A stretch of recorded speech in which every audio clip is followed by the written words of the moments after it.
दोस्तों आज हम रोहियो चोलिस्तान में मौजूद हैं और बारिश अच्छी हुई है। ये मालदार जो है लोग तोबों की तरफ निकल रहे हैं, ये बकरियां लोग चरा रहे हैं। इसके बाद जो रोहियो चोलिस्तान के लोग हैं वो ज़्यादातर मौसीकी को तरजीह देते हैं और जब बरसात होती है तो वो अपने जो इकतारे और मंजीरे साथ ले आते हैं। हमारे साथ दरमियान मौजूद हैं पहलवान राम, घनश्याम दास मारवाड़ी और रमेश राम और ये छोटा सा हमारा फनकार है। तो आइए इनसे एक कलाम सुनते हैं। जी पहलवान राम।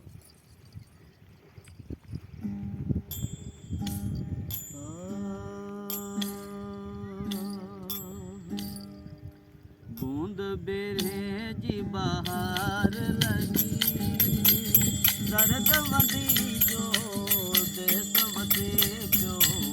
बूंद बेरे जी बहार लगी, दर्द वधी जो देश वसे जो। दर्द वधी जो देश वसी जो। दर्द वधी जो देश वसी जो। बूंद बिन्हे जी बहार लगी, दर्द वधी जो देश वसी जो।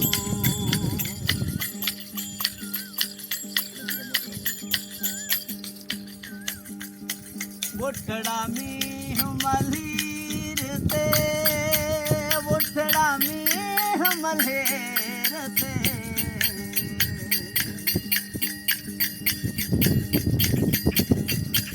उठड़ा मींह मल्हीर ते, उठड़ा मींह मल्हेर ते। गाहन जी गुलजार लगी, गाहन जी गुलजार लगी। दर्द वधी जो देश वसी जो। दर्द वधी जो देश वसी जो। दर्द वधी जो देश वसी जो। बूंद बिरहे जी बहार लगी, दर्द वधी जो देश वसी जो।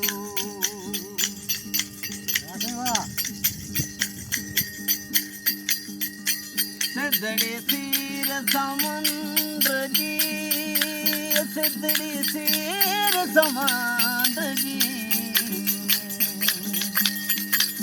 सिद्धड़ी सिर समुद्र जी, सिद्धड़ी सिर समुद्र जी। लहरन जी ललकार लगी, लहरन जी ललकार लगी। दर्द वधी जो देश वसे जो। बूंद बिरहे जी बहार लगी।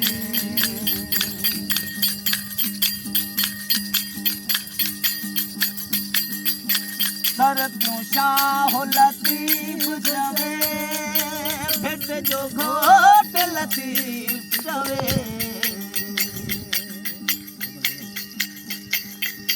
लालो लाल लतीफ जवे, सोहणो जाहो लतीफ जवे। साजन मुझे सार लगे, साजन मुझे सार लगे। दर्द वधी जो देश वसे जो। दर्द वधी जो देश वसे जो। दर्द वधी जो देश वसी जो। बूंद बिरहे जी बहार लगी, दर्द वधी जो देश वसे जो। बूंद बिरहे जी बहार लगी।